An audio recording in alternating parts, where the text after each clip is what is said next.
لما تقولي لجوزك هدخل السوبر الهايبر هجيب بس علبة جبنة واطلع على طول، وتدخلي بقى فاتورة قد كده بمشتريات ب1500.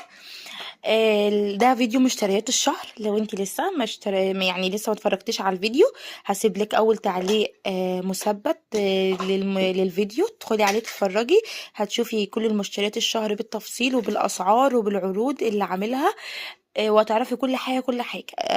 اتمنى منك تدخلي على الفيديو وتشوفي كل يعني لو انت حابه بقى تاخدي خلفيه عن الاسعار والعروض وكده، ولسه ما اشتريتيش مشتريات الشهر، خدي خلفيه وشوفي الاسعار والعروض ايه. ولو انت مش مشتركه في القناه، اتمنى منك تشتركي في القناه وتعملي لايك للقناه وتفعلي زر الجرس عشان يوصل لك كل جديد انا بنزله. واتمنى من حضراتكم يعجبكم الفيديو لما تشوفوه، واشوفكم في فيديو جديد. سلام عليكم.